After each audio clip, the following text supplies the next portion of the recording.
Hello students, देखिए आज हम लोग सेकेंड टेस्ट पेपर का सेकेंड टेस्ट सीरीज का आपको केमिस्ट्री का यहाँ पे हम वीडियो सॉल्यूशन लेकर के आए हैं। तो हम लोग यहाँ पे डिस्कस करते हैं। आप यहाँ पे देख सकते हो जो फर्स्ट क्वेश्चन है 51 नंबर क्वेश्चन है। इसमें आपको बोला गया है कि मॉलिक्यूलर ऑर्बिटल थ्योरी के अकॉर्डिंग बॉन्ड ऑर्डर्स कैलकुलेट करने के लिए, तो बॉन्ड ऑर्डर यहाँ पे O2+2 CO और NO+ का कैलकुलेट करना है।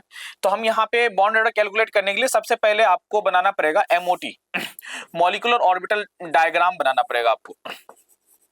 और मॉलिक्यूलर ऑर्बिटल डायग्राम हम के लिए हम दो केस बनाते हैं।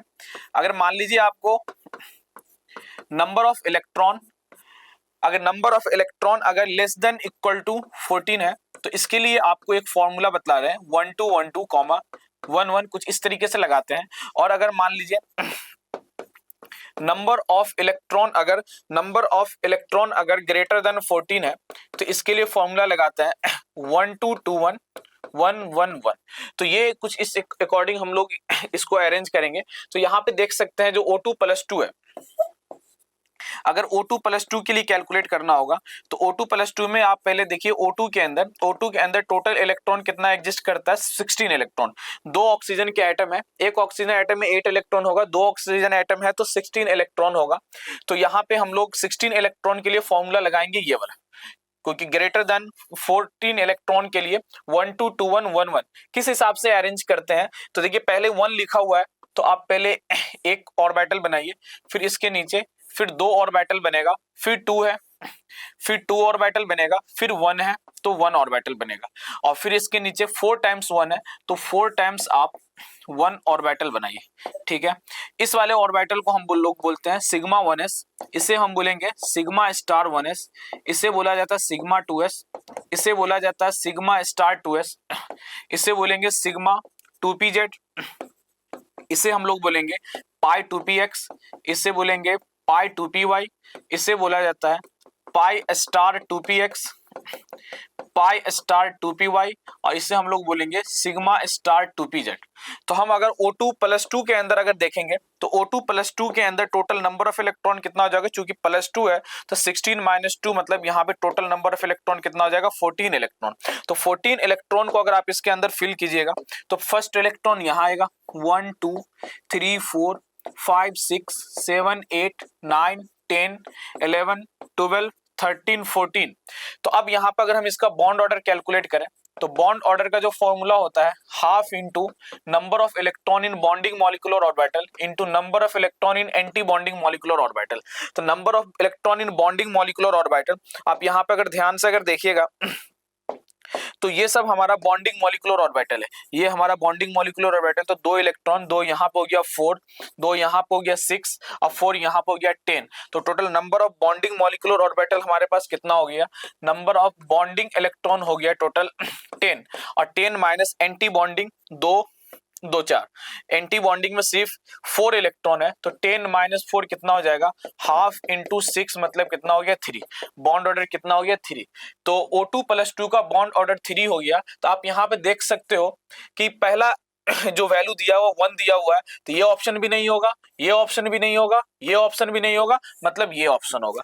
तो आपको सारे ऑप्शन को चेक करने की जरूरत नहीं है। अगर आपको इस तरह के क्वेश्चन दिया जाता है तो आप अपना टाइम वेस्ट मत कीजिए। आपको अगर एक ऑप्शन को सॉल्व करने से भी यहाँ पे हम देख रहे हैं कि हमारा आंसर डिसाइड हो रहा है, हम नेक्स्ट क्वेश्चन पे आगे बढ़ेंगे। ठीक है, नेक्स्ट क्वेश्चन की हम लोग बात करते हैं। यहाँ पे आपको दिया गया है based on valence shell electron pair repulsion theory, based on valence shell electron pair repulsion theory. इसमें geometry match the shape of the molecules with column 1 and column 2।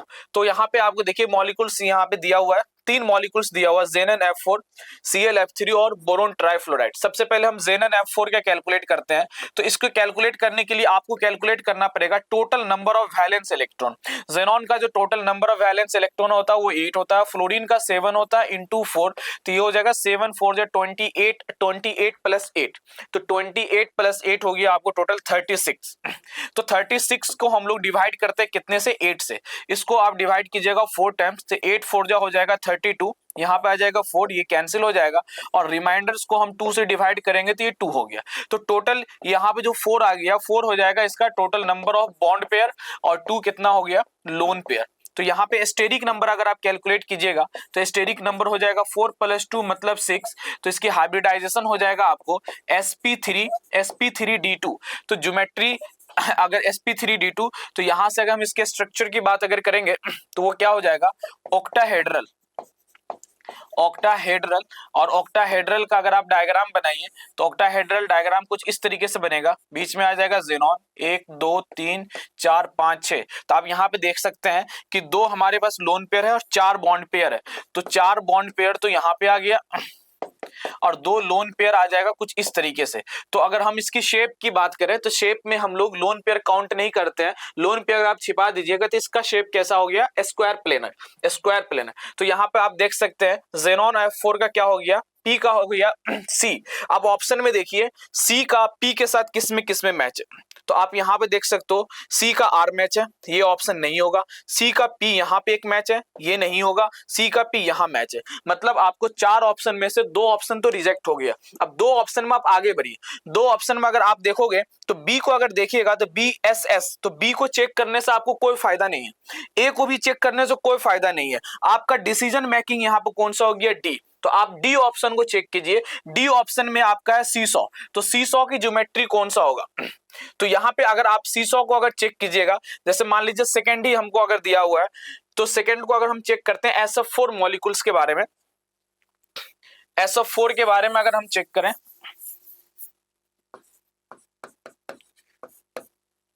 और SF4 के लिए आपको टोटल वैलेंस इलेक्ट्रॉन कैलकुलेट करना पड़ेगा। Sulphur का valence electron होता है, सॉरी सल्फर का हो जाएगा 6, फ्लोरीन का हो जाएगा 7 × 4, तो ये हो जाएगा 7 4 जाए 28 + 6, 28 + 6 हो जाएगा आपको 34। तो 34 को अगर आप डिवाइड कीजिएगा 8 से तो 8 4 जा होता है 32। तो 4 में से 2 ये 3 कैंसिल हो जाएगा, 4/2 कितना हो गया, 1। तो एक लोन पेयर हो गया, 4 बॉन्ड पेयर हो गया, स्टेरिक नंबर हो जाएगा 4 + 1 मतलब 5 हो गया। ज्योमेट्री हो जाएगा sp3d मतलब इसका TBP ट्रायगोनल बाइपिरामिडल। आप ट्रायगोनल बाइपिरामिडल अगर बनाइएगा तो ट्राई सल्फर है, ट्रायगोनल बाइपिरामिडल स्ट्रक्चर कुछ इस तरीके से होता है। एक लोन पेयर है तो लोन पेयर यहाँ पे आ जाएगा, और ये फ्लोरीन यहाँ पे भी फ्लोरीन, यहाँ पे फ्लोरीन, तो लोन पेयर छिपा दीजिए। तो ये जो शेप हो गया, स्ट्रक्चर हो गया, सॉरी शेप जो हो गया कैसा हो गया, सीसॉ शेप हो गया, सीसॉ। तो सीसॉ का जो मैच हो गया कौन सा हो गया, डी का मैच हो गया क्यू, डी का मैच हो गया क्यू। तो आप देख सकते हैं यहाँ पे DP है, तो ये आपका ऑप्शन हो जाएगा करेक्ट। सारे ऑप्शन को चेक करने की जरूरत नहीं है, सभी का स्ट्रक्चर निकालने की जरूरत नहीं है। आप एक को कैलकुलेट कीजिए, एक का चेक कीजिए और फिर ऑप्शन को रिजेक्ट कीजिए। ऑप्शन आपको 2 ऑप्शन तो ऐसे ही रिजेक्ट हो गया। कई बार तो नीट के पेपर में ऐसा क्वेश्चन आता है कि बस एक को मिलाने से आपका 3 ऑप्शन यूं रिजेक्ट हो जाएगा और वही आपका आंसर बन जाता है। तो आप इस हिसाब से आप अपने पेपर में टाइम को बचा सकते हैं और उस टाइम को आप दूसरे क्वेश्चन के लिए आप यूज कर सकते हैं। नेक्स्ट हम आते हैं in the structure of SF4। अभी लास्ट में अभी जस्ट SF4 कैलकुलेट किया, SF4 के रिगार्डिंग कुछ स्टेटमेंट पूछा जा रहा है। तो अभी हम जस्ट SF4 के लिए कैलकुलेट किए थे कि SF4 की ज्योमेट्री कैसा था, TBP था और उसके अंदर 4 बॉन्ड था, बॉन्ड पेयर इलेक्ट्रॉन था, अब प्लस क्या था, 1 लोन पेयर इलेक्ट्रॉन था। तो SF4 की ज्योमेट्री TBP अब बनाइएगा तो TBP कुछ इस तरीके का ज्योमेट्री होता है। तो एक लोन पेयर तो यहाँ पे आ गया, बाकी ये फ्लोरीन और इस ज्योमेट्री को बोलते हैं TBP। सबसे पहला ऑप्शन इसमें चेक करते हैं, क्या बोला जा रहा है, equatorial position and there are 2 equatorial in the structure of SF4 the lone pair of electrons on the sulfur is equatorial. देखिए हमेशा इसमें जो है ना TBP ज्योमेट्री के अंदर 2 तरीके का बॉन्ड एग्जिस्ट करता है, एक होता है इक्विटोरियल बॉन्ड और एक होता है एक्सियल बॉन्ड। ये जो बॉन्ड आपको दिख रहा है ब्लैक कलर से, इस बॉन्ड को हम लोग बोलते हैं एक्सियल बॉन्ड, एक्सियल बॉन्ड। और ये आपको जो बॉन्ड दिख रहा होगा पर्पल कलर से, इस बॉन्ड को हम लोग बोलते हैं इक्विटोरियल बॉन्ड। इक्विटोरियल बॉन्ड के अंदर परसेंटेज एस कैरेक्टर ज्यादा होता है अकॉर्डिंग टू बेंट रूल। जो लोन पेयर होता है या मोर इलेक्ट्रोनिगेटिव एटम होता है या मल्टीपल बॉन्ड होता है, आप इस पॉइंट को ध्यान रखिएगा। अगर आपको कभी भी TBP ज्योमेट्री आप बनाओ तो TBP ज्योमेट्री के अंदर अगर मॉलिक्यूल्स के पास लोन पेयर हो, मोर इलेक्ट्रोनिगेटिव एटम हो या फिर आप मल्टीपल बॉन्ड हो आपके पास, तो इन सारे चीजों को हम प्लेस करते हैं कहां पे, इन चीजों को हम प्लेस करते हैं उस बॉन्ड पे जिस बॉन्ड पे परसेंटेज एस कैरेक्टर ज्यादा होता है। और परसेंटेज एस कैरेक्टर कहां ज्यादा होता है, तो percentage S character equatorial bond में ज्यादा होता है। तो आप लोन पेयर को यहां पे प्लेस कीजिएगा, ठीक है। तो पहला ऑप्शन बोला जा रहा है, the electrons lone pair of electrons on sulfur is in equatorial position and there are two lone pair bond pair repulsion at 90 degree। तो इसमें हमको करेक्ट स्टेटमेंट खोजना है। तो ये तो स्टेटमेंट सही है। in the structure of SF4 lone pair of electrons on sulfur is in equatorial position पे आएगा।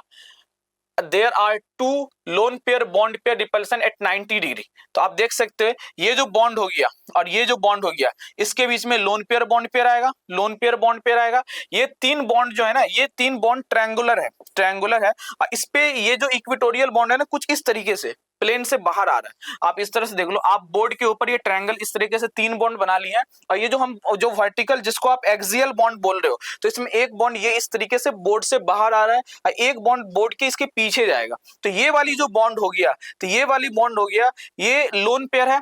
ये यहाँ पे क्या लोन पेयर, तो लोन पेयर इस बॉन्ड के साथ 90 डिग्री का loan pair bond pair repulsion लगेगा। और वैसे ही एक बॉन्ड बोर्ड के पीछे है, तो लोन पेयर उसके साथ भी 90 डिग्री पे lone pair bond pair repulsion करेगा। तो ये स्टेटमेंट बिल्कुल ही सही है, two lone pair bond pair repulsion at 90 degree. तो ये ही आपका आंसर हो जाएगा क्योंकि इसमें करेक्ट आंसर ही पूछा गया। नेक्स्ट क्वेश्चन पे आते हैं। Which of the following statement is correct?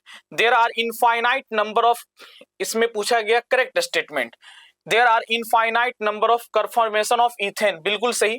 एक कन्फॉर्मर्स क्या होता है कि कन्फॉर्मर्स में एक कार्बन को आप फिक्स करके दूसरे को आप रोटेट करते चलिए तो आपको डिफरेंट स्ट्रक्चर मिलेगा, डिफरेंट कन्फॉर्मर्स मिलेगा।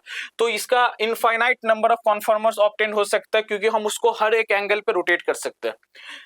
There are two extreme conformers of ethane, that is eclipse and staggered। Theta equals to 0 पे वहां पे हम डायहेड्रल एंगल डिफाइन करते हैं। जैसे मान लीजिए ये कन्फॉर्मर्स है, तो कन्फॉर्मर्स का ये एक स्ट्रक्चर होता है जिसको हम बोलते हैं एक्लिप्स्ड फॉर्म। तो इसमें क्या होता है, ये पहला कार्बन होता है, ये दूसरा कार्बन होता है। तो पहले कार्बन को फिक्स करके या दूसरे कार्बन को फिक्स करके किसी एक को आप रोटेट कीजिएगा, अलग अलग रोटेशन। जैसे मान लीजिए 60 डिग्री है, यहाँ पे एक्स लगा हुआ, यहाँ पे ए लगा हुआ है। तो यहाँ पे क्या होगा, आप इसको जब रोटेट कीजिएगा तो एक्स तो यहाँ पे रहेगा, वाई ए मान लीजिए यहाँ पे आ गया, ए मान लीजिए यहाँ पे आ जाएगा 60 डिग्री। इस थीटा एंगल को, यहाँ पे जो एंगल है और ये जो एंगल, इसे हम बोलते हैं थीटा। थीटा बोला जाता है डायहेड्रल एंगल। तो यहाँ पे आप अगर ध्यान से अगर देखिएगा तो ये दो स्ट्रक्चर ऑब्टेन्ड होता है। ये अगर मान लीजिए थीटा का वैल्यू 60 हो गया, इसे हम बोलते हैं स्ट्रगर्ड फॉर्म, इसे हम बोलते हैं एक्लिप्स फॉर्म जब थीटा इक्वल टू 0। तो दो मेन स्ट्रक्चर होता है। फिर अगर मान लीजिए और अगर इसको रोटेट करेंगे तो इसका एंगल फिर हम इस वाले बॉन्ड के साथ मेजर करते हैं। तो इसका स्टेटमेंट सेकंड भी सही है। The energy of difference between the two extreme conformers is 12.5। ये फैक्ट से ही आप ध्यान रखिएगा, जिसमें प्रोपेन के अंदर ये मतलब दो कन्फॉर्मर जो स्टेबल होता है, एक हाईली स्टेबल और एक लेस स्टेबल, जो स्टैगर्ड हो गया और ये स्टैगर्ड और गॉची फॉर्म, स्टैगर्ड और एक्लिप्स्ड फॉर्म में और एक्लिप्स फॉर्म में जो एनर्जी का जो गैपिंग आता है वो आता है 12.5 किलोजूल पर मोल के हिसाब से। तो ये भी सही है। तो इसका स्टेटमेंट तीनों सही है। तो all of the above statements are correct. तो नेक्स्ट क्वेश्चन के बारे में हम लोग बात करते हैं। नेक्स्ट क्वेश्चन में आपको बोला गया है कि second orbit of lithium +2 radius दिया हुआ है। देखिए रेडियस का फॉर्मूला क्या होता है, एट बोर्स रेडियस का फॉर्मूला होता है Rn = R0 n² ये एंगस्ट्रम में होता है। तो अगर हम दो अलग अलग चीजों के लिए कंपेयर करेंगे तो R0 तो यहाँ पे कांस्टेंट वैल्यू है, तो इसको हम R0 से डिनोट कर रहे हैं। तो R1 = R2, ये फॉर्मूला आप जानते होंगे, n1² n2² into Z2 divided by Z1। तो यहाँ पे अगर हम वैल्यूज पुट करते हैं, अगर R1 आपको बोला गया है, मान लीजिए लिथियम +2 के रेडियस को Y बोला गया है, तो Y divided by R2 lithium beryllium +3 का रेडियस को R2 मान लिए। तो N1 की वैल्यू कितना आ जाएगा, सेकंड बोर्स ऑर्बिट है तो सेकंड का 2 का स्क्वायर हो जाएगा 4, और N2 बोला गया फोर्थ ऑर्बिट, तो नीचे आ जाएगा 4 का स्क्वायर इंटू Z2। तो बेरिलियम का एटॉमिक नंबर हो जाएगा 4 और डिवाइडेड बाय लिथियम का एटॉमिक नंबर हो जाएगा 3। तो यहां से अगर आप देखिएगा तो 4 इंटू 4 ये स्क्वायर कैंसिल हो जाएगा, तो यहां से जो रेडियस आ गया y divided by r2 equals to 1/3। तो इसका मतलब r2 इक्वल्स टू कितना हो जाएगा 3y। r2 इक्वल्स टू कितना हो गया 3y। नेक्स्ट क्वेश्चन पे आते हैं। गॉची फॉर्म ऑफ इथाइलिन ग्लाइकोल। देखिए इथाइलिन ग्लाइकोल बोला जाता है CH2CH2OH। ये इथाइलिन ग्लाइकोल है। इसका इस कार्बन को मान लीजिए पहला कार्बन, इस कार्बन को मान लीजिए सेकंड कार्बन, और यहाँ पे अगर आप इथाइलिन ग्लाइकोल का अगर कन्फॉर्मर्स बनाएंगे तो यहाँ पे आ जाएगा OH, यहाँ पे आ गया H, यहाँ पे आ गया H। और अगर मान लीजिए इसका दो फॉर्म बनाते हैं, एक्लिप्स्ड फॉर्म बनाते हैं, कौन कौन सा यहाँ पे बोला गया, गॉची फॉर्म बोला गया और एंटी फॉर्म बोला गया। गॉची फॉर्म बोला गया और एंटी, तो ये हम बनाते हैं गॉची फॉर्म। तो गॉची फॉर्म अगर यहाँ पे अगर बनाइएगा तो ये सेकंड कार्बन के ऊपर जो भी चीज लगा हुआ है उसको हम कुछ इस तरीके से यहाँ पे लगा रहे हैं। ये हाइड्रोजन यहाँ पे आ जाएगा, यहाँ पे हाइड्रोजन आ जाएगा, तो ये हो गया गॉची फॉर्म। अगर इसका एंटी फॉर्म अगर बनाएंगे तो ये OH हो गया, दिस इज H हो गया, ये H हो गया, और एंटी फॉर्म में OH आ जाएगा एंटी लोकेशन पे, ये H आ गया, ये H आ गया। तो यहाँ पे अगर आप ध्यान से अगर देखेंगे तो गॉची फॉर्म के अंदर क्या होता है, गॉची इफेक्ट लगेगा और यहाँ पे हो जाएगा हाइड्रोजन बॉन्ड, और हाइड्रोजन बॉन्ड होने के कारण ऐसे तो एंटी स्टैगर्ड एंटी वाला फॉर्म ज्यादा स्टेबल होता है, बट यहाँ पे स्टैगर्ड वाला में गॉची फॉर्म में ड्यू टू हाइड्रोजन बॉन्डिंग इसकी स्टेबिलिटी ज्यादा होगा, इसकी स्टेबिलिटी ज्यादा होगा। तो आपको बोला गया गॉची फॉर्म में ethylene glycol is more stable then anti form, statement 1 is true. Anti conform is always more stable, कोई जरूरी नहीं है। यहाँ पे स्टेबिलिटी क्यों हो गया है, क्योंकि यहाँ पे हाइड्रोजन बॉन्डिंग हो रहा है। तो statement 1 is correct, statement 2 is incorrect. इसका आंसर हो गया आपका थर्ड। नेक्स्ट क्वेश्चन पे आते हैं। HF has highest boiling point among all the hydrogen halides. HF hydrogen halide की बात कर रहे हैं, HF, HCl, HBr और HI। HF के अंदर हाइड्रोजन बॉन्डिंग होगा कुछ इस तरीके का, मॉलिक्यूल्स हाइड्रोजन बॉन्डिंग के साथ जिगजैग शेप में जुड़ा हुआ रहता है। स्ट्रॉन्ग हाइड्रोजन बॉन्डिंग होगा, स्ट्रॉन्ग इंटरमॉलिक्यूलर हाइड्रोजन बॉन्डिंग होगा। HCl के अंदर भी हाइड्रोजन बॉन्डिंग होता है, लेकिन जितना स्ट्रॉन्ग हाइड्रोजन बॉन्डिंग HF के अंदर होगा उतना HCl के अंदर नहीं होगा। तो यहाँ पे स्ट्रॉन्ग इंटरमॉलिक्यूलर हाइड्रोजन बॉन्डिंग होने के कारण इसकी बॉइलिंग पॉइंट ज्यादा होता है। अब बॉइलिंग पॉइंट डिपेंड ही करता है इंटरमॉलिक्यूलर फोर्स पे। जितना स्ट्रॉन्ग इंटरमॉलिक्यूलर फोर्स होगा उसको आप बॉइल करने के लिए आपको उतना ही ज्यादा टेम्परेचर प्रोवाइड करना पड़ेगा, जिससे बॉइलिंग पॉइंट उसका इंक्रीज करेगा। तो HF के अंदर HF की बॉइलिंग पॉइंट हाईएस्ट होता है, that because of strong hydrogen bonding. इसका आंसर हो जाएगा थर्ड। नेक्स्ट क्वेश्चन पे आते हैं। Which of the following orbitals have zero probability to finding the electron in XY plane. XY plane की बात किया जा रहा है। XY प्लेन में अगर हम यहाँ पे एक्सप्लेन करें तो देखिए ध्यान से, ये हो गया आपका x एक्सिस मान लेते हैं, ये y एक्सिस मान लेते हैं और ये z एक्सिस मान लेते हैं। तो ये प्लेन को हम बोल रहे हैं XY प्लेन, XY प्लेन। तो अगर यहाँ पे आप देखिएगा PZ की बात, तो PZ का जो लोब्स होता है ना, PZ होता है सिर्फ Z के अलोंग, सिर्फ Z एक्सिस के अलोंग होगा PZ का लोब्स। तो इसका XY से कोई लेना देना नहीं है। बाकी देखिए PX को आप ड्रॉ कीजिएगा तो PX कुछ इस तरीके से ड्रॉ होगा, PY इसमें ड्रॉ हो जाएगा। और DZ स्क्वायर का कैसा होता है, DZ स्क्वायर तो कुछ इस तरीके का एक शेप होता है जो Z एक्सिस के अलोंग होता है, और एक इसके अंदर रिंग भी होता है। तो रिंग आने की वजह से इसमें XY, इसमें तो 360 डिग्री का कंट्रीब्यूशन आ गया, और 360 में XY का कंट्रीब्यूशन आ जाएगा, X का भी कंट्रीब्यूशन आएगा। तो इस हिसाब से इसका आंसर कौन सा हो जाएगा, PZ ऑर्बिटल्स के अंदर XY का बिल्कुल भी यहाँ पे कंट्रीब्यूशन नहीं है। तो यहाँ पे इसका आंसर आपका हो जाएगा फोर्थ। नेक्स्ट ऑप्शन पे आते हैं। यहाँ पे आपको बोला गया है इस दोनों के बारे में कि फंक्शनल आइसोमर्स, ये फंक्शनल आइसोमर्स है कि नहीं। तो आप देख सकते हो ये है विनाइल अल्कोहल, इसे हम क्या बोलते हैं, विनाइल अल्कोहल। और इसे आप बोलिएगा एसीटल्डिहाइड।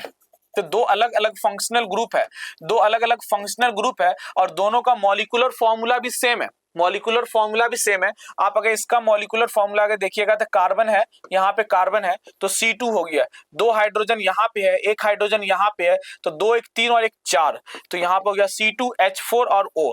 यहाँ पर भी आप देखिएगा फॉर्मूला कितना हो गया, C2H4 और O। तो मॉलिक्यूलर फॉर्मूला सेम है, और मॉलिक्यूलर फॉर्मूला सेम है और फंक्शनल ग्रुप अलग अलग है तो मॉलिक्यूलर फॉर्मूला सेम है तो आइसोमर्स तो होगा ही, और फंक्शनल ग्रुप डिफरेंट है तो कौन सा आइसोमर्स हो जाएगा, फंक्शनल आइसोमर्स हो जाएगा। Both have same degree of unsaturation, degree of unsaturation भी यहाँ पे सेम है। यहाँ पे आप देख सकते हैं एक डबल बॉन्ड है, यहाँ पे भी एक डबल बॉन्ड है, तो वन डबल बॉन्ड के लिए डिग्री ऑफ अनसैचुरेशन कितना होता है, 1 होता है। तो दोनों स्टेटमेंट सही है, both statement 1 and statement 2 are correct, इसका आंसर हो जाएगा फर्स्ट। नेक्स्ट क्वेश्चन में आते हैं, which of the following statement is correct regarding the structure of PCl5। PCl5 structure काफी कॉमन स्ट्रक्चर है, हर क्लास में हर लोग इसको डिस्कस करते ही हैं। PCl5 का अगर आप कैलकुलेट कीजिएगा तो इसके अंदर all 5 PCl bonds in the same plane, same plane में तो नहीं होगा क्योंकि आप जब इसको कैलकुलेट कीजिएगा फास्फोरस का तो इसका हाइब्रिडाइजेशन आएगा आपको sp3d।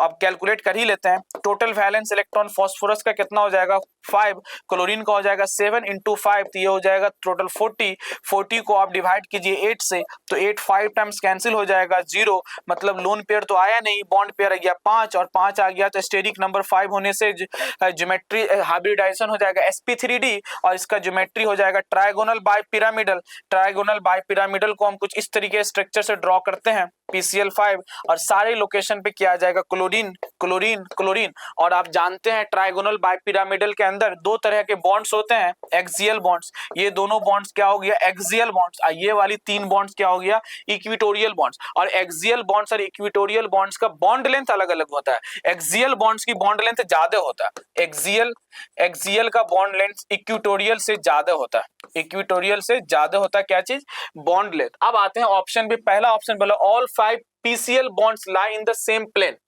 सारे PCl bonds एक प्लेन में नहीं है।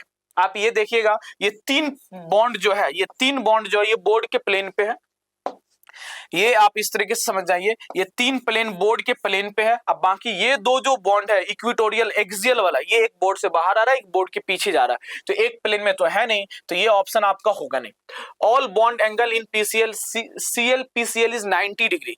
देखिए यहाँ पे ये जो PCl बॉन्ड ये एंगल होता है ये 120 डिग्री का होता है, बाकी ये वाला एंगल 90 डिग्री का होगा, तो सारे 90 डिग्री का तो है नहीं, तो ये भी गलत हो गया। All PCl bond length is same, सब PCl बॉन्ड लेंथ सेम कैसे होगा, एक्सियल और इक्विटोरियल है, बॉन्ड लेंथ अलग अलग होगा, तो ये ऑप्शन भी गलत। 3 PCl bonds lie in 1 plane and 2 PCl bond lie in above and below the plane, बिल्कुल सही statement. 3 PCl bond, this PCl, this PCl, this PCl, मतलब all 3 equatorial PCl bonds lie in 1 plane and 2 axial PCl bonds lie in above the plane and below the plane, तो this is absolutely true option। Next question पे हम लोग आते हैं, assertion दिया हुआ है B2 मॉलिक्यूल्स के बारे में, while V2 molecules is diamagnetic, C2 molecules is paramagnetic। आपको मालूम है कि अगर अनपेयर्ड इलेक्ट्रॉन होगा तो वो पैरामैग्नेटिक होगा और अगर 0 अनपेयर्ड इलेक्ट्रॉन होगा तो वो डायमैग्नेटिक होगा। तो यहाँ पे आपको चेक करना पड़ेगा MOT के हिसाब से, मॉलिक्यूलर ऑर्बिटल थ्योरी के हिसाब से आपको चेक करना पड़ेगा। और यहाँ पे B2 मॉलिक्यूल्स के लिए अगर आप कैलकुलेट कीजिएगा तो हम यहाँ पे फॉर्मूला लगाएंगे 1212। आपको अभी हम फर्स्ट क्वेश्चन में डिस्कस किए थे, B2 मॉलिक्यूल्स के अंदर टोटल नंबर ऑफ इलेक्ट्रॉन कितना हो जाएगा, बोरोन का एटॉमिक नंबर 5 होता है और जितना एटॉमिक नंबर होता है उतने नंबर ऑफ प्रोटॉन होते हैं और उतने ही नंबर ऑफ इलेक्ट्रॉन होगा अगर इसके पे कोई चार्ज प्रेजेंट नहीं है। तो टोटल नंबर ऑफ इलेक्ट्रॉन हो गया 10। C2 का कैलकुलेट कीजिएगा, टोटल नंबर ऑफ इलेक्ट्रॉन हो गया 14 इलेक्ट्रॉन। तो इसके लिए देखिए 14 से कम इलेक्ट्रॉन है तो फॉर्मूला आप लगाइएगा 1212 फॉर्मूला लगाइएगा, इस तरीके का फॉर्मूला लगाएंगे। यहां पर भी फॉर्मूला लगेगा 1212.11 ये फॉर्मूला लगाएंगे। तो एक बार कैलकुलेट करके देखते हैं हम लोग B2 का। पहले हम बनाएंगे एक ऑर्बिटल, फिर हम लोग बनाएंगे 2 ऑर्बिटल, फिर बनाइए एक ऑर्बिटल, फिर बनाइए 2 ऑर्बिटल और फिर नीचे हम लोग बनाएंगे टोटल नंबर ऑफ ऑर्बिटल कितना 4, टोटल नंबर ऑफ ऑर्बिटल 4। आपको मालूम है ये सबसे लास्ट पहला वाला हो गया सिग्मा 1s, फिर होता है सिग्मा स्टार 1s, फिर होता है सिग्मा 2s, फिर होता है सिग्मा स्टार 2s। ये हो गया आपका पाई 2px, ये हो गया आपका पाई 2py, ये हो गया सिग्मा 2pz, ये हो गया आपका पाई स्टार 2px, ये हो गया आपका पाई स्टार 2py और ये हो गया आपका सिग्मा स्टार 2pz। तो इसके अंदर आप इलेक्ट्रॉन को फिल कीजिए, इलेक्ट्रॉन को फिल करेंगे, 10 इलेक्ट्रॉन को फिल करना है। तो यहाँ पे आ जाएगा 1 2 3 4 5 6 7 8 9 और 10। तो यहाँ पे अगर आप कैलकुलेट देख सकते हैं, यहाँ पे 2 अनपेयर्ड इलेक्ट्रॉन आ गया, 2 अनपेयर्ड इलेक्ट्रॉन आ गया। तो B2 मॉलिक्यूल्स डायमैग्नेटिक बोला गया, जो कि गलत है। B2 मॉलिक्यूल्स क्या हो जाएगा, पैरामैग्नेटिक। तो एसर्शन तो हो गया आपका रॉन्ग, एसर्शन तो हो गया wrong. Bond order of B2 molecules is 1.5। तो बॉन्ड ऑर्डर अगर कैलकुलेट करेंगे तो बॉन्ड ऑर्डर इक्वल्स टू होता है half into number of electron in bonding molecular orbital minus number of electron in anti bonding molecular orbital. तो half into number of electron in bonding, bonding में आप देख सकते हैं जो विदाउट स्टार वाला है वो हो गया एंटी बॉन्डिंग, जो स्टार लगा हुआ है वो हो गया आपको एंटी बॉन्डिंग। तो विदाउट स्टार वाला आप देखिएगा 2 2 4 और यहाँ पे 2 6, तो कितना हो जाएगा 6 माइनस, और एंटी बॉन्डिंग में देखिएगा तो 2 और 2 4, सिर्फ 4 इलेक्ट्रॉन है। तो 6 माइनस 4 कितना हो गया 2 डिवाइडेड बाय 2 इक्वल्स टू कितना हो जाएगा 1। तो आपको यहाँ पे B2 मॉलिक्यूल्स का बॉन्ड ऑर्डर 1.5 दिया गया है, तो ये भी गलत। Both A and R is false, इसका आंसर हो जाएगा 4, 61 का आंसर होगा 4। नेक्स्ट क्वेश्चन में बढ़ते हैं। Which of the following molecule shows intramolecular hydrogen bond. अगर आप यहाँ पे इस ऑप्शन को देखिएगा, पैरामिथॉक्सीफिनॉल, पैरामिथॉक्सीफिनॉल का आप स्ट्रक्चर बनाइए। ये हो गया आपका फिनॉल, ये हो गया OH, और ये ऑर्थो मेटा पैरा, पैरा आ जाएगा OCH3। No hydrogen bonding, hydrogen bonding हमेशा ध्यान रखिएगा बेंजीन डेरिवेटिव के केस में ऑर्थो लोकेशन पे ही हाइड्रोजन बॉन्ड होता है। दूसरा ऑप्शन को चेक करते हैं, anti form of ethylene glycol. अभी जस्ट हम इथाइलिन ग्लाइकोल का एंटी स्ट्रक्चर बनाए थे।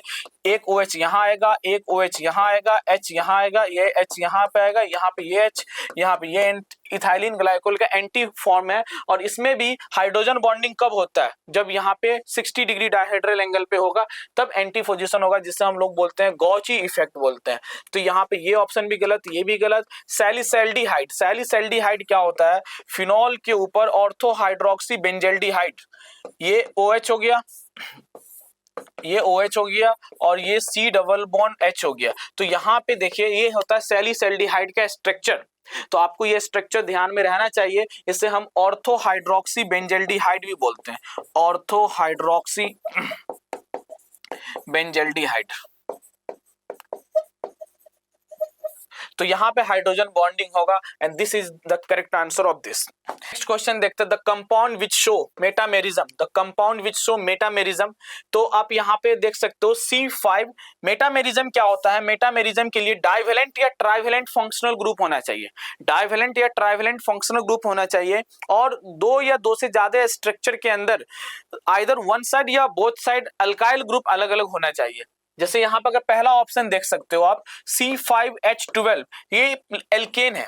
तो एल्केन के अंदर टॉटोमेरिज्म, मेटामेरिज्म तो होगा ही नहीं, एल्केन के अंदर नहीं होगा। फिर नेक्स्ट स्ट्रक्चर देखिए C3H8O, ये सिंगल ऑक्सीजन वाला स्ट्रक्चर है। सिंगल ऑक्सीजन वाला कंपाउंड या तो अल्कोहल होगा या तो ईथर होगा।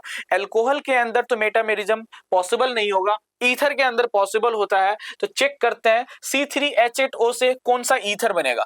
तो C3H8 से अगर आप बनाइएगा C3H2OCH3, तो ये कंपाउंड आपको बनेगा इसका, और इसका मेटामेरिज्म पॉसिबल ही नहीं होगा। आप इसका दूसरा स्ट्रक्चर अगर बनाइएगा तो एक कार्बन को उठा करके आप इधर लगाइएगा, अल्टीमेटली आपको वही स्ट्रक्चर मिलेगा। तो इसमें पॉसिबल नहीं है। इसका अगर आप बनाइएगा C3H6O, तो C3H6O में आपका आ जाएगा CH3 CH2 CH3 C double bond O CH3। तो ये फॉर्मूला हो जाएगा इसका C3H6O, और ये है आपका कीटोन, ये है कीटोन। और कीटोन में मेटामेरिज्म पॉसिबल तो होता है, लेकिन इस कीटोन का मेटामेरिज्म पॉसिबल नहीं होगा, बिकॉज आप यहां से अल्काइल ग्रुप को चेंज कर ही नहीं सकते हैं। जैसे आप एक अल्काइल ग्रुप उठा के इधर लाइएगा, फिर यहाँ पे हाइड्रोजन आ जाएगा, वो हो जाएगा एल्डिहाइड। तो इसका भी पॉसिबल नहीं होगा। तो इस हिसाब से यही आंसर होना चाहिए। एक बार इसको चेक भी करते हैं। तो इसको आप बनाइएगा तो ये बन जाएगा ईथर। अगर बनाइएगा CH3 CH2O CH2 और CH3, तो ये ईथर है। तो इसका दूसरा जो मेटामर्स बनेगा वो बन जाएगा कुछ इस तरीके से, CH2 CH2 CH3 बन जाएगा। ये भी बन सकता है, या फिर एक और स्ट्रक्चर पॉसिबल हो सकता है, आप यहाँ पे ब्रांचिंग लगा दीजिए CH3 CH3, तो इसका आंसर हो जाएगा आपका फोर्थ, ये इसका मेटामर्स बनेगा। ठीक है, नेक्स्ट क्वेश्चन पे आते हैं। नेक्स्ट में बोला गया है कि angular momentum of electron in 2p orbitals. तो एंगुलर मोमेंटम का जो फॉर्मूला होता है,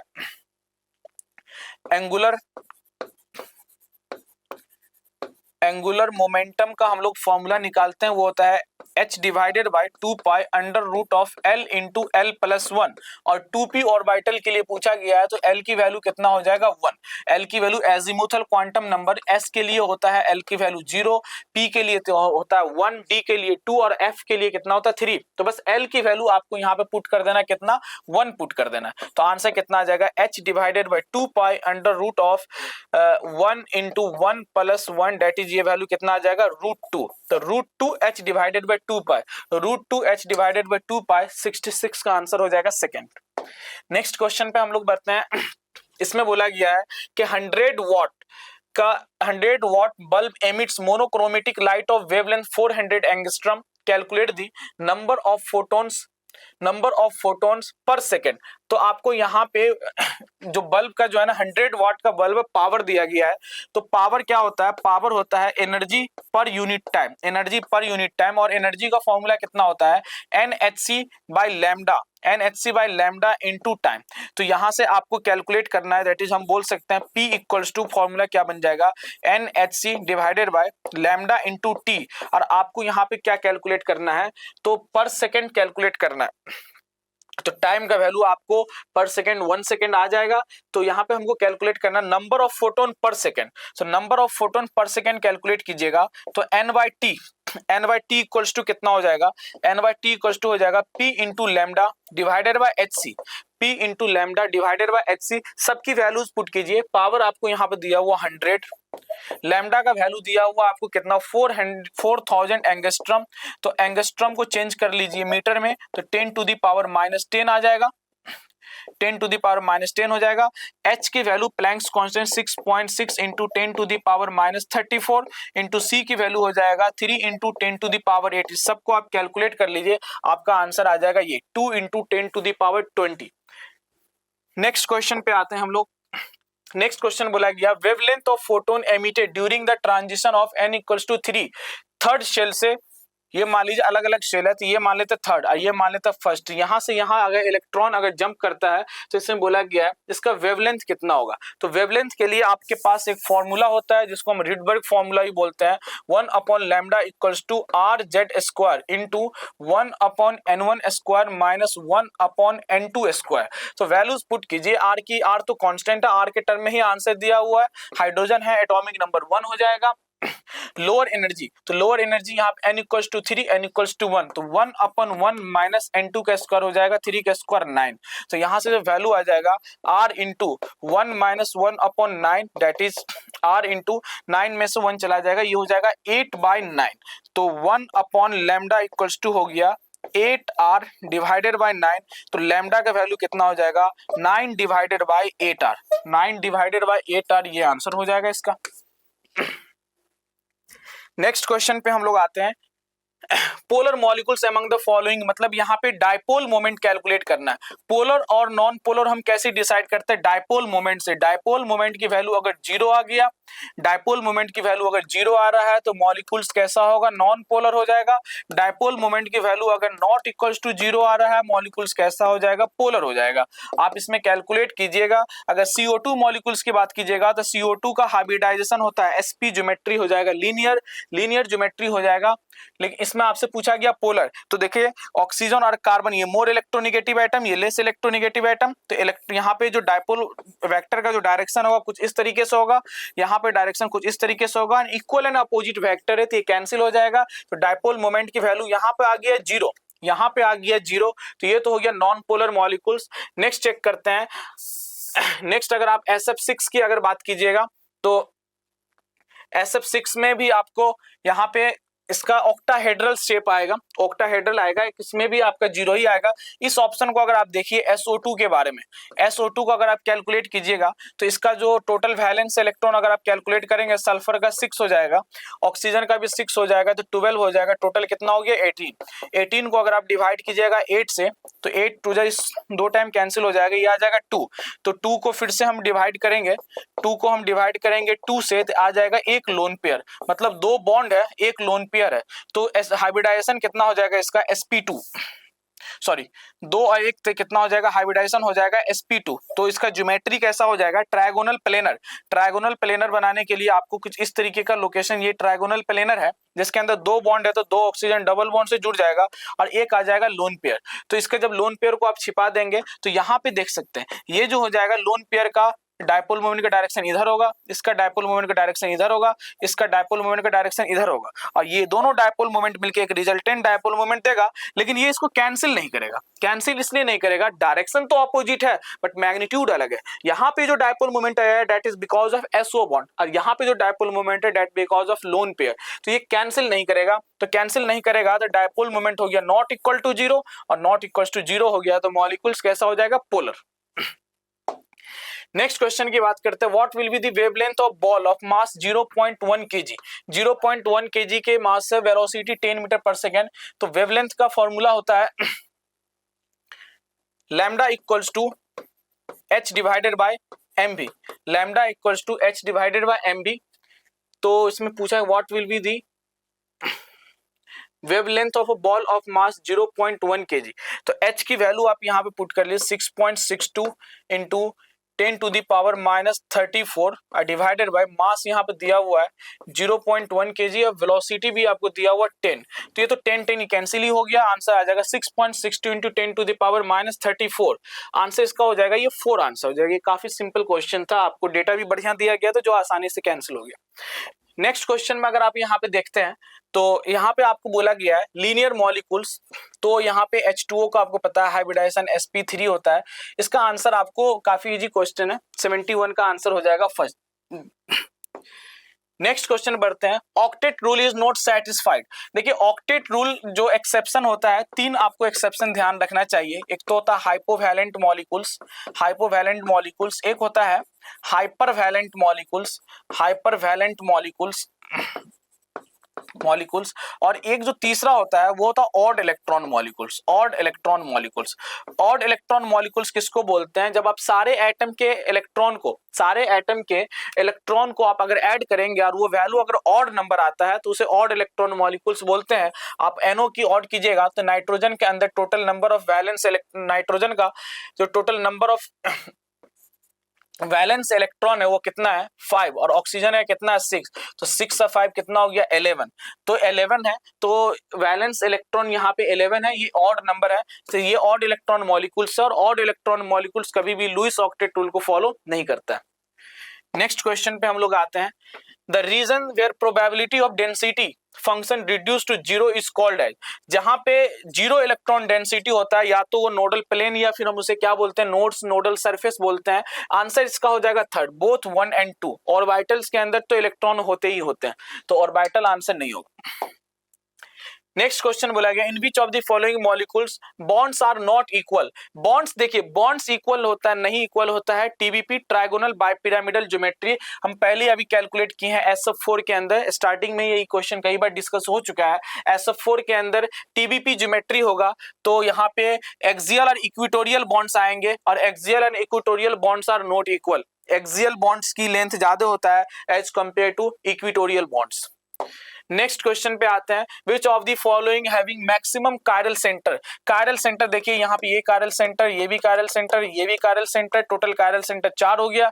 यहाँ पे देखिएगा ये है, ये है, ये है, ये भी है, ये भी है, टोटल कायरल सेंटर 5 हो गया। इसमें अगर आप देखिएगा तो ये वाला कायरल सेंटर नहीं है, 1 2 3 4, टोटल कायरल सेंटर 4 हो गया। इसमें आप देखिएगा 2 है, टोटल कायरल सेंटर 2 हो गया। आंसर इसमें 5, इसका आंसर हो जाएगा सेकंड। कायरल सेंटर का सिंपल सा मतलब है उससे 4 अलग अलग चीज अटैच्ड होनी चाहिए। नेक्स्ट क्वेश्चन पे आते हैं, correct configuration of the following molecules. इस मॉलिक्यूल्स का आपको करेक्ट कॉन्फ़िगरेशन बतलाना है। तो यहाँ पे अगर आप सबसे पहले आपको क्या करना चाहिए, नंबरिंग करना चाहिए।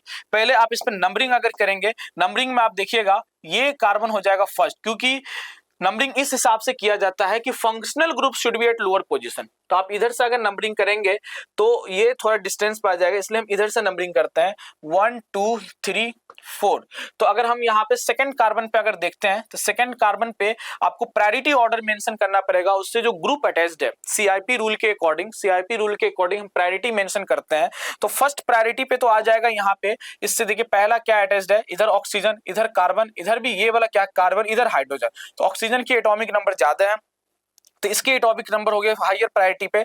फिर आप देखिएगा अब क्यों इधर भी कार्बन है इधर भी कार्बन है, तो कार्बन कार्बन से ये वाला भी एटम कार्बन है ये भी कार्बन है, तो कार्बन कार्बन से डिसाइड तो होगा नहीं। आगे बढ़ेंगे तो आगे बढ़िएगा तो इधर आपको हाइड्रोजन एटम दिखेगा, आगे बढ़िएगा तो इधर ऑक्सीजन। तो हायर प्रायोरिटी पे इसमें कौन आ गया, ये आ गया, फिर ये आ गया और ये 4 आ गया। तो फोर्थ वर्टिकल पे है, तो 1 2 3 मूव करना है, 1 2 3 आप मूव कर रहे हैं और 1 2 3 मूव से आपको ये आपका पेन देखिए कुछ इस तरीके से एस ड्रॉ होता है, इस तरीके से एस ड्रॉ होता है। देखिए अगर पेन आपका इस तरीके से मूव कर रहा है और अल्फाबेट का हम इस तरीके से एस ही ड्रॉ करते हैं, तो अगर फोर्थ अगर वर्टिकल पे है तो जो पेन का डायरेक्शन है वही आपका वहां पे कॉन्फ़िगरेशन भी हो जाएगा। यहाँ पे हमारा पेन कैसे घुमा है, पेन कुछ इस तरीके से घुमा है, तो पेन ये इस तरीके से अल्फाबेट का हम एस ड्रॉ करते हैं, तो ये तो एस को रिप्रेजेंट करेगा। और चूंकि फोर्थ वर्टिकल पे है तो जो पेन का डायरेक्शन है वही कॉन्फ़िगरेशन हो जाएगा। तो 2 पे क्या हो जाएगा, 2 पे तो हो जाएगा एस। बात करते हैं 3 पे, तो 3 पे अगर आप प्रायोरिटी आप डिसाइड कीजिएगा तो आप यहाँ पे हायर प्रायोरिटी पे फिर से आ जाएगा ऑक्सीजन। सेकंड प्रायोरिटी पे देखिए ये भी कार्बन है, इससे अगर देखिएगा इधर भी कार्बन इधर भी कार्बन। आगे बढ़ेंगे तो इधर हाइड्रोजन मिलेगा इधर ऑक्सीजन, तो ये आ गया सेकंड प्रायोरिटी पे, ये आ गया थर्ड प्रायोरिटी पे, ये आ गया फोर्थ। तो इस बार फोर्थ आ गया आपका हॉरिजॉन्टल लाइन पे, तो जो पेन का डायरेक्शन होगा ना हम उसका अपोजिट ले लेंगे। तो आपको 1 2 3 मूव करना है, ये 1 2 3, ये हो गया 1, ये हो गया 2, ये हो गया 3, तो 1 2 3 मूव कीजिए। तो देखिए 1 2 3 इस तरीके से मूव कर रहा है, तो इस तरीके से अल्फाबेट का आर ड्रॉ होता है, इस तरीके से अल्फाबेट का क्या ड्रॉ होता है, आर। आप ऐसे घूमिएगा तो अल्फाबेट का एस नहीं ड्रॉ होगा, ऐसे अल्फाबेट का आर ड्रॉ होगा। तो इसका मतलब वहां पे कॉन्फ़िगरेशन क्या आ रहा है, आर आ रहा है, लेकिन फोर्थ वर्टिकल हॉरिजॉन्टल पे है तो आर नहीं कंसीडर करेंगे, एस कंसीडर करेंगे। तो 3 पे भी क्या आ गया आपका एस, तो दोनों ही पे क्या आ गया एस, तो 2s 3s 2s 3s, इसका ऑप्शन हो जाएगा आपका फर्स्ट। नेक्स्ट क्वेश्चन पे आते हैं, identify the correct statement among the following, phenol and benzyl alcohol are homologous. नहीं, phenol and alcohol are different functional group. Homologous के अंदर क्या होता है कि फंक्शनल ग्रुप सेम होगा, जनरल फार्मूला सेम होगा और दो कंजिक्यूटिव मेंबर के बीच में CH2 का बस डिफरेंस होगा। उसके पास एक जनरल ऑर्डर होता है फिजिकल प्रॉपर्टीज का, एक रेगुलर ऑर्डर होता है। तो इस हिसाब से फिनॉल और बेंजाइल अल्कोहल होमोलोगस को रिप्रेजेंट नहीं करेगा because both are different functional group. Next आते हैं, homologous have different molecular formula but belongs to different family. नहीं, ये भी गलत, homologous series are belongs to same family. Next देखिए, homologous have different molecular formula and belongs to same family. Homologous differ by only 1 CH2 units. इसका answer हो जाएगा ये, homologous differ by only 1 CH2 units. तो यहाँ पे दिया गया है लेकिन आपको देना चाहिए यहाँ पे 2 कंजिक्यूटिव मेंबर, दो कंजिक्यूटिव मेंबर के बीच में CH2 का डिफरेंस होता है। अब अगर मान लीजिए हम होमोलोगस की बात करते हैं, CH2OH, और इसका होमोलोगस हम मान लीजिए एक ये बनाते हैं CH2OH, ये दोनों भी होमोलोगस है, ये भी होमोलोगस है, लेकिन क्या दोनों में सिर्फ CH2 का ही डिफरेंस है? नहीं, दोनों में काफी डिफरेंस है। CH2 का डिफरेंस क्या आता है, जब दो कंजिक्यूटिव मेंबर की बात करते हैं, इसके जस्ट बाद या इसका जो पहला मेंबर होगा वो क्या हो जाएगा, जैसे इसका जो इसके ये CH3, इसके जस्ट बाद जो मेंबर आ जाएगा CH3 CH2 CH2OH। तो ये हो गया, ये दोनों हो गया कंजिक्यूटिव मेंबर और दोनों के बीच में बस किसका डिफरेंस है, CH2 का। तो ऑप्शन फोर्थ नहीं होगा, इसका जो बेस्ट ऑप्शन होगा वो कौन सा हो जाएगा, थर्ड। नेक्स्ट क्वेश्चन पे आते हैं, which of the following is an optically active compound. देखिए एक चीज आप ध्यान रखें, सिंगल कायरल सेंटर, ऐसे क्वेश्चन अगर आता है तो पहले तो आप कायरल सेंटर खोजिए। अगर मॉलिक्यूल्स के अंदर सिंगल कायरल सेंटर है तो single chiral centre molecules are always optically active because उसके अंदर ना ही प्लेन ऑफ सिमेट्री होगा ना ही सेंटर ऑफ सिमेट्री होगा। तो ये पॉइंट आप ध्यान रखिएगा। ब्यूटेनॉल की बात हो रहा है तो ब्यूटेनॉल के अंदर 4 कार्बन होगा, 1 OH होगा, और यहाँ पे कोई भी कायरल सेंटर नहीं है, कोई भी कायरल सेंटर नहीं है, सबके ऊपर हाइड्रोजन लगा हुआ है, तो ये तो होगा नहीं। 1 प्रोपेनॉल, प्रोपेनॉल किसे हम बोलते हैं, प्रोपेनॉल बोलेंगे इसको। 1 प्रोपेनॉल है तो ये OH हो गया, यहाँ पर भी आपको 2 हाइड्रोजन आ गया, ये भी आपका नहीं होगा। 2 क्लोरोब्यूटेन, 2 क्लोरोब्यूटेन, ब्यूटेन आ गया, 1 2 3 4, और 2 क्लोरो है तो यहाँ पे क्लोरीन आएगा, ये CH3 हो गया, यहाँ पे हाइड्रोजन आ गया, ये इथाइल हो गया, ये कायरल सेंटर हो गया। मॉलिक्यूल्स के अंदर सिंगल कायरल सेंटर है, ना ही प्लेन ऑफ सिमेट्री होगा, ना ही सेंटर ऑफ सिमेट्री होगा, it will be always optically active. Next question पे हम लोग आते हैं। Magnetic moment of 2.83 bore magnet किसका होगा, given by which of the following ions. तो यहाँ पे आपको सबका एटॉमिक नंबर भी दिया गया है। तो देखो 3D सीरीज के एलिमेंट्स का जो इलेक्ट्रॉनिक कॉन्फ़िगरेशन लिखता है, अगर यहाँ पे अगर हम इसका Ni, जिसका इसका जो ऑप्शन है, पहले हम Ni+2 ही इसका आंसर है, मैं Ni2+ को आपको डिस्कस कर देता हूँ, आप चाहो तो सबका भी बना सकते हो, मैं तरीका बता देता हूँ। निकेल 2+, निकेल का इलेक्ट्रॉनिक कॉन्फ़िगरेशन देखिए, एटॉमिक नंबर कितना दिया हो 28, तो इसका क्या हो जाएगा 3D8 4s2। अगर आप सबका अगर बनाइएगा तो टाइटेनियम का कितना हो जाएगा 22 दिया हुआ है, तो 22 दिया हुआ है तो ये हो जाएगा 3D1 नहीं सॉरी 3D2 4s2, ये टाइटेनियम का हो जाएगा।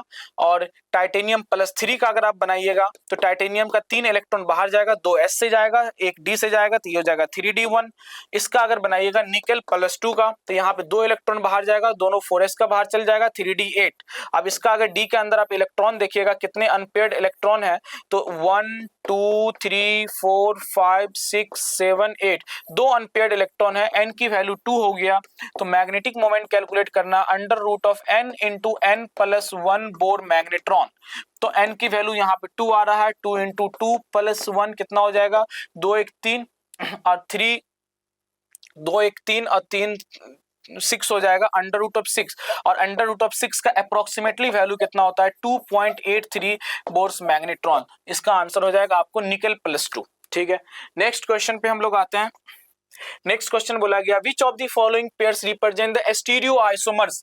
तो देखिए चेन आइसोमर्स और रोटेशनल आइसोमर्स, ये तो स्ट्रक्चरल आइसोमर्स को रिप्रेजेंट करेगा, ये आंसर होगा नहीं। स्ट्रक्चरल आइसोमर्स एंड ज्योमेट्रिकल, तो ज्योमेट्रिकल आइसोमर्स तो स्टीरियो आइसोमर्स को रिप्रेजेंट करेगा, but structural isomers is not the stereo isomers.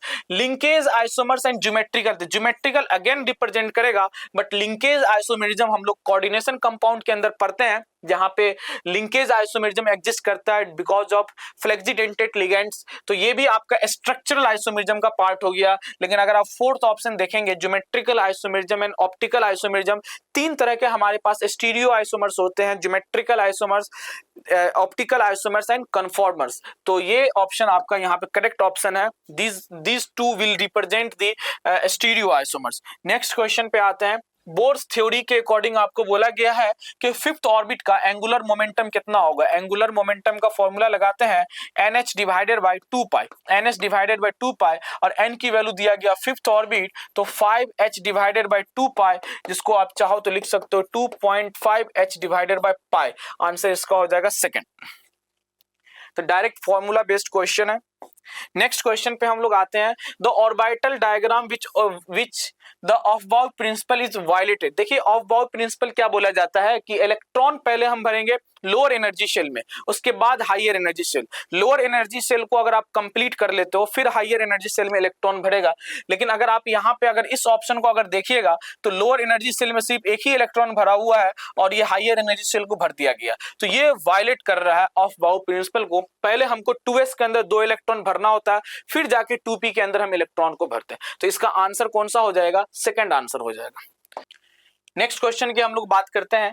Next question में क्या दिया गया है, both bond lengths depend on the size atom, hybridization, resonance, bond order in the following relation. Bond length directly proportional to size of atom. देखिए bond length directly proportional to size of atom, ये तो सही है। आप जैसे मान लीजिए आप बात कर लो HF, HCl, HBr और HI। तो आपको मालूम है टॉप टू बॉटम आते हैं पीरियोडिक टेबल में, तो ये फ्लोरीन का साइज अगर मान लेते हैं तो क्लोरीन का साइज इससे थोड़ा ज्यादा होगा, ब्रोमीन का साइज इससे थोड़ा ज्यादा होगा, और आयोडीन का साइज इससे भी ज्यादा होगा, और हाइड्रोजन का साइज तो सबके साथ सेम ही होगा। तो बॉन्ड लेंथ की अगर हम बात करें, बॉन्ड लेंथ की बात करें, तो एटम का साइज जैसे जैसे बढ़ रहा है बॉन्ड लेंथ इंक्रीज करेगा, तो हम यहाँ पे इसको तो करेक्ट मानेंगे। तो वन ऑप्शन तो हमारा करेक्ट है। इसमें पूछा भी गया है कि which of the following hybridisation in the correct option, choose the correct option. तो वन तो यहाँ भी प्रेजेंट है, यहाँ भी प्रेजेंट है, यहाँ भी वन, सब में प्रेजेंट है। वन से आपका काम बनेगा नहीं, आगे आपको बढ़ना पड़ेगा। Bond length and hybridisation, bond length directly proportional to hybridisation. Bond length hybridisation पर भी डिपेंड करता है, नंबर ऑफ हाइब्रिड ऑर्बिटल्स पे। जैसे आप बात कीजिए sp2 और sp3 ये इस पे भी डिपेंड करता है। इस sp2 sp2 sp3 अलग अलग हाइब्रिडाइजेशन के हाइब्रिड ऑर्बिटल से अलग अलग शेप होता है। तो 2 ऑप्शन भी आपका सही है। तो नेक्स्ट ऑप्शन भी देख ही लेते हैं, bond length directly proportional to bond order, ये तो बिल्कुल गलत है। Bond length bond order inversely proportional होता है। तो थर्ड ऑप्शन तो नहीं होगा, इसका कोई चांस नहीं, इसका कोई चांस नहीं। 2 ऑप्शन सही है, 1 और 2 हो जाएगा, ओनली 1 भी आंसर नहीं होगा। नेक्स्ट क्वेश्चन पे हम लोग आते हैं, a certain orbital has no angular nodes and radial nodes. Angular nodes calculate कैसे करते हैं हम लोग, एंगुलर नोड्स इक्वल टू होता है एजिमुथल क्वांटम नंबर, और रेडियल नोड्स अगर आपको कैलकुलेट करना है, रेडियल नोड्स कैलकुलेट करना है तो उसके लिए फॉर्मूला लगाते हैं n-l-1। तो अगर आप यहाँ पे कौन सा दिया हुआ है, अलग अलग चीजों के लिए कैलकुलेट करना पड़ेगा।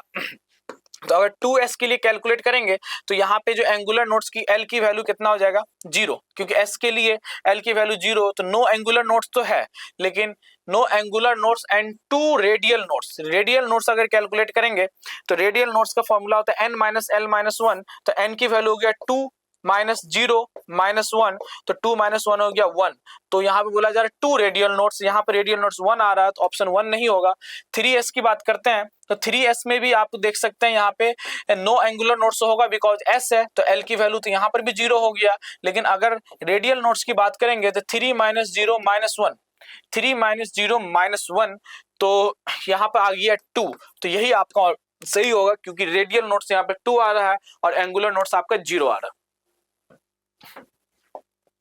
नेक्स्ट क्वेश्चन की बात करते हैं, given below are 2 statements, one labelled as assertion and other labelled as the reason. क्या बोला गया, energy of 3s orbital of hydrogen atom is greater than 3s orbital of sodium. 3s orbital of sodium, देखो क्या होता है ना कि ये एनर्जी की अगर हम बात करते हैं, अगर सेम सबशेल के अंदर 3s के, और यहाँ पर भी आपको 3s ही बताया गया है, तो 3s सेम सबशेल के अंदर एनर्जी जो होता है एटॉमिक नंबर के बढ़ने से डिक्रीज करेगा। एटॉमिक नंबर बढ़ने से डिक्रीज करता है, तो सोडियम के एटॉमिक नंबर हाइड्रोजन से ज्यादा है। तो सोडियम के अगर सेम सबशेल ले लिया जाए और हाइड्रोजन का भी सेम सबशेल ले लिया जाए, तो सोडियम के अंदर एनर्जी कम होगा एज कंपेयर टू हाइड्रोजन। तो यहाँ पे energy of 3s orbital of hydrogen greater than, hydrogen की एनर्जी को ज्यादा बता रहा है, सोडियम की एनर्जी को कम बता रहा है। असर्शन तो सही है, रीजन क्या बताया गया, energy of the orbitals in the same subshell decreases with increase in the atomic number, बिल्कुल सही रीजन है। तो ये both A and R true and R is the correct explanation of A। तो इसका आंसर हो जाएगा आपका फर्स्ट। नेक्स्ट क्वेश्चन पे हम लोग आते हैं, statement 1 bourse theory accounts for the stability and line spectrum of lithium plus नहीं, लिथियम प्लस नहीं, लिथियम प्लस 2 होगा, बिकॉज लिथियम प्लस 2 के अंदर 1 इलेक्ट्रॉन होता है। और बोर्स थ्योरी एप्लीकेबल सिर्फ और सिर्फ किसके लिए, सिंगल इलेक्ट्रॉन स्पीसीज, मतलब हाइड्रोजन लाइक आइटम के लिए। तो स्टेटमेंट 1 तो आपका हो गया गलत। स्टेटमेंट 2 के बारे में बात करते हैं, Bohr's theory was unable to explain splitting of spectral line. हाँ, स्पेक्ट्रल लाइन को इसने एक्सप्लेन नहीं किया, unable to explain spectral line. Davisson and Germer experiment हम लोग पढ़ते हैं स्पेक्ट्रल लाइंस के लिए। तो स्टेटमेंट 1 भी सही है, स्टेटमेंट 2 भी सही है। Both statement 1 and statement 2 are correct, both statement 1 and 2 are correct. इसका ऑप्शन कौन सा हो जाएगा, 1 हो जाएगा। नेक्स्ट क्वेश्चन पे आते हैं, एक सेकेंड, यहाँ पे स्टेटमेंट 1 तो गलत था ना, स्टेटमेंट 1 गलत था, सॉरी। तो statement 1 is incorrect and 2 is correct, इसका आंसर हो जाएगा 4। स्टेटमेंट 1 इनकरेक्ट है, बिकॉज लिथियम प्लस नहीं, लिथियम प्लस 2 के लिए एप्लीकेबल होता है। नेक्स्ट क्वेश्चन पे हम लोग आते हैं, which of the following pair is incorrect. Incorrect यहाँ पे आपको काफी छोटे साइज में लिखा हुआ है कि ये बोला गया चेन आइसोमर्स। ये पहला ऑप्शन जो आपको दिया हुआ है CH3 single bond CH double bond CH single bond CH3, और दूसरा दिया हुआ है CH2 double bond C single bond CH3 CH3, इसके बारे में बोला कि चेन आइसोमर्स। तो ऑब्वियसली ये चेन आइसोमर्स है।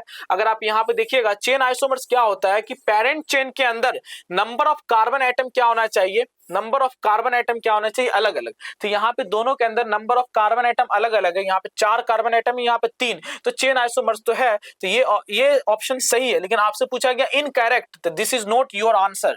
नेक्स्ट पे देखिएगा तो यहाँ पे बोला गया चेन आइसोमर, तो यहाँ पर भी आपका चेन आइसोमर्स ये हो गया, यहाँ पे ये एल्डिहाइड लगा हुआ है, तो एल्डिहाइड का कार्बन भी मेन चेन का पार्ट बनेगा, और यहाँ पर भी ये आंसर हो जाएगा। तो दोनों चेन आइसोमर्स है, लॉन्गेस्ट चेन पेरेंट चेन के अंदर नंबर ऑफ कार्बन एटम दोनों में अलग है, तो ये भी चेन आइसोमर्स है।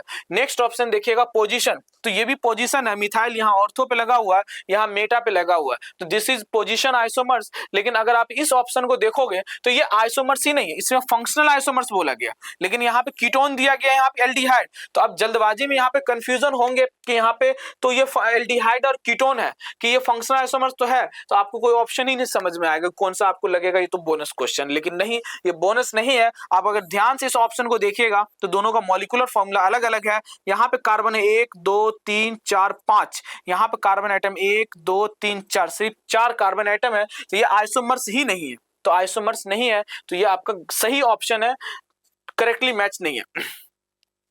नेक्स्ट क्वेश्चन पे हम लोग आते हैं, consider the ground state of chromium, the number of electron with azimuthal quantum number L equals to 1। आपको क्रोमियम का आपको इलेक्ट्रॉनिक कॉन्फ़िगरेशन लिखना पड़ेगा। क्रोमियम का इलेक्ट्रॉनिक कॉन्फ़िगरेशन कितना होगा,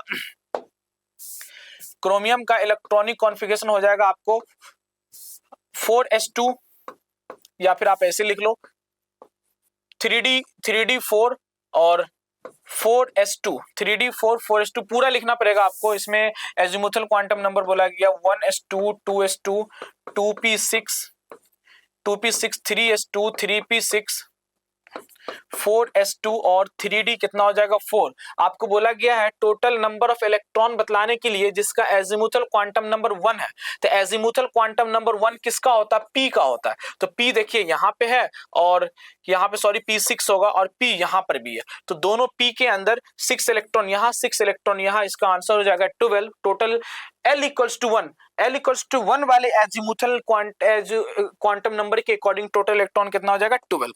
नेक्स्ट क्वेश्चन पे हम लोग आते हैं, which of the pair of orbital show zero overlap. देखिए जीरो ओवरलैप, अगर ये s है, s का शेप स्फेरिकल होता है और p का शेप ऐसा होता है, तो ये कुछ इस तरीके से ओवरलैप कर सकता है। s और pz की बात करेंगे तो देखिए s तो किसी के साथ px py pz तीनों के साथ ही ओवरलैपिंग शो करेगा। ये मान लीजिए pz है तो इस तरीके से ओवरलैपिंग हो जाएगा। pz pz pz pz आपको ये दो मान लीजिए pz pz है, इस एक्सिस को z ही मान लेते हैं, तो एक्सियल ओवरलैपिंग भी कर सकता है, पैरेलल ओवरलैपिंग भी कर सकता है। लेकिन अगर px py की बात अगर करते हैं, ये x एक्सिस ये y एक्सिस, तो एक आएगा इस डायरेक्शन में एक आएगा इस डायरेक्शन में, दोनों के बीच में कभी ओवरलैपिंग नहीं होगा, तो यही आपका करेक्ट आंसर हो जाएगा। Which pair always show zero overlap, तो px और py एक्सिस या तो सेम होना चाहिए या तो पैरेलल होना चाहिए ओवरलैपिंग करने के लिए।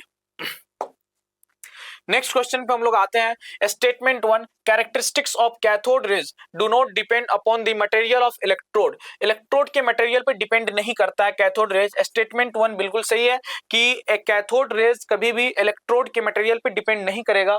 दूसरा स्टेटमेंट देखते हैं, ई by mass ratio of electron and proton. देखिए इलेक्ट्रॉन और प्रोटॉन के अंदर अगर ई बाय एम की बात कीजिएगा तो दोनों के अंदर चार्ज तो सेम ही होगा। इलेक्ट्रॉन और प्रोटॉन के अंदर चार्ज किसके बराबर होता है, स्मॉल ई के बराबर, 1.6 into 10 to the power minus 19 coulomb. तो डिपेंड किस पे करेगा, मास पे। तो मास ऑफ इलेक्ट्रॉन की अगर आप बात कीजिएगा तो मास ऑफ इलेक्ट्रॉन होता है 9.1 into 10 to the power minus 28 gram, और मास ऑफ प्रोटॉन की अगर बात कीजिएगा तो ये होता है 6.1 into 10 to the power minus 24 ग्राम।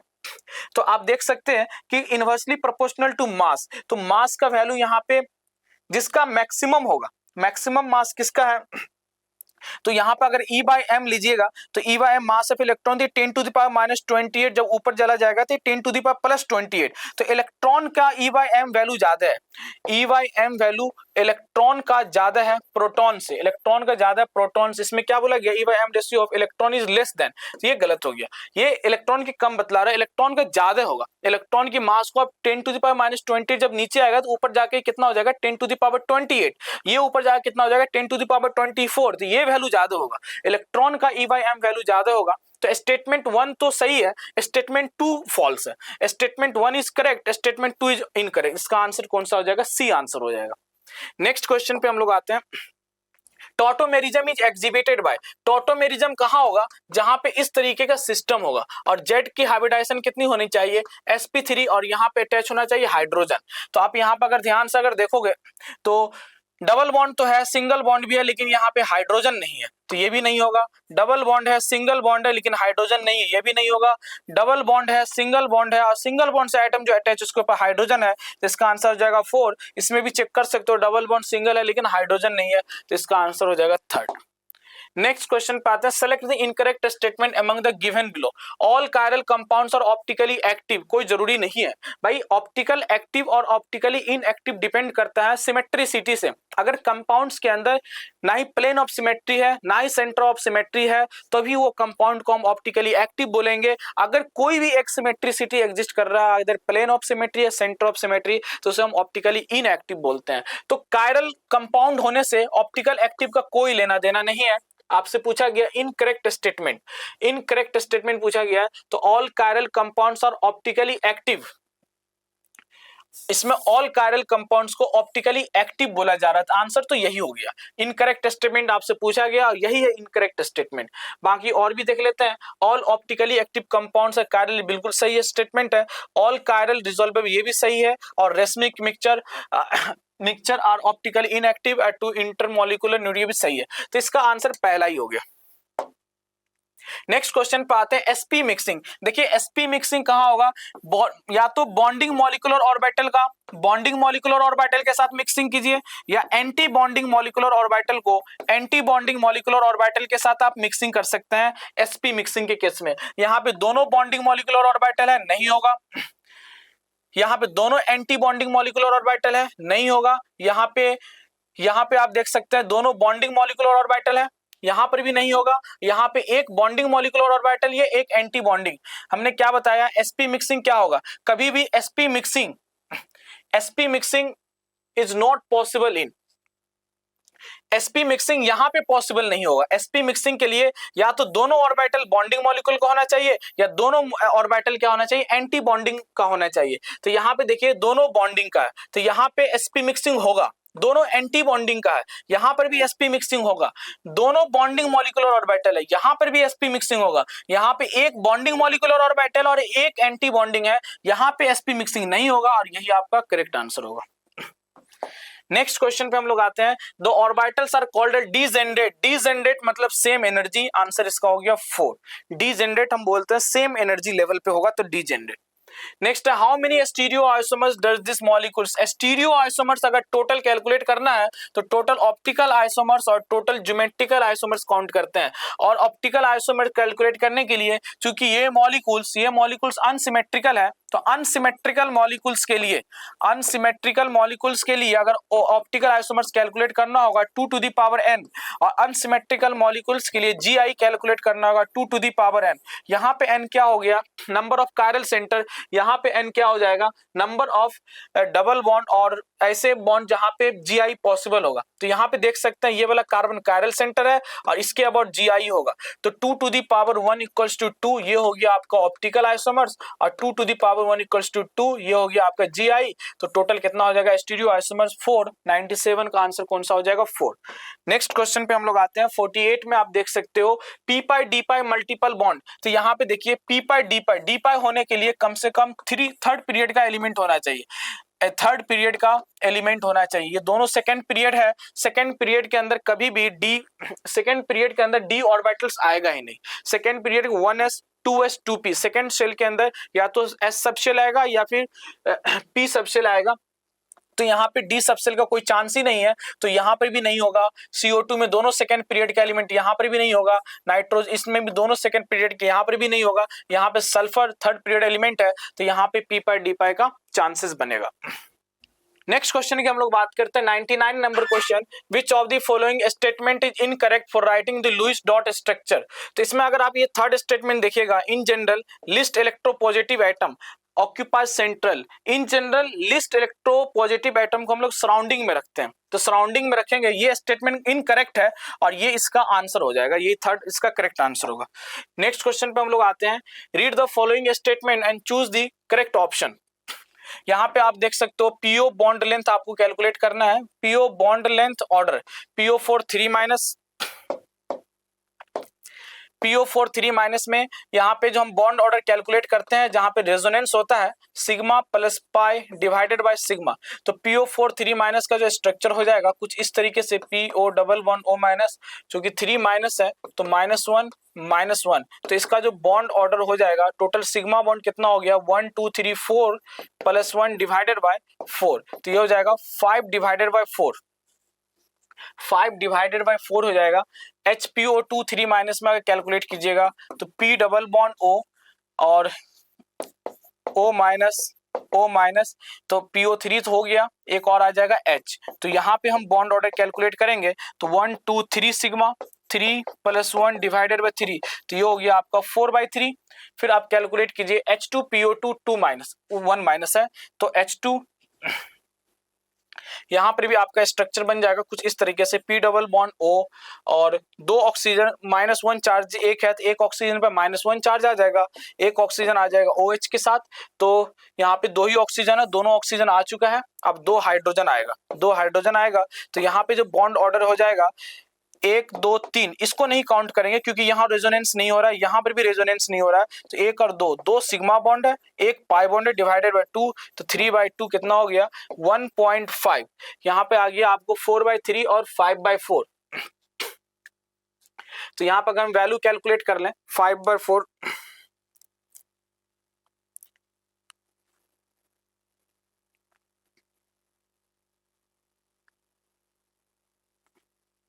5/4 जो वैल्यू हो जाएगा वो हो जाएगा 1.25 और 4/3 कितना हो जाएगा, ये हो जाएगा 1.33, तो सबसे ज्यादा किसका हो गया 1.5, 1.5 का सबसे ज्यादा हो गया, मतलब ये गलत ऑर्डर दिया हुआ, ये इस ऑर्डर में होना चाहिए, ये इस ऑर्डर में होना चाहिए बॉन्ड ऑर्डर, तो 1 तो गलत है। विच of the following statement choose the correct, 1 तो होगा नहीं, तो 1 नहीं होगा तो ये भी गया, ये भी खत्म, ये भी खत्म, ऑप्शन एक ही चांस आपका बन रहा है, दैट इज 2 and 3, तो इसका आंसर कौन सा हो जाएगा 4। तो ये आपका कंप्लीट डिस्कशन हो गया test series, second test series paper का, बाकी हम इसके आगे फिर हम थर्ड टेस्ट सीरीज पेपर आपका आएगा सॉल्यूशन। Thank you.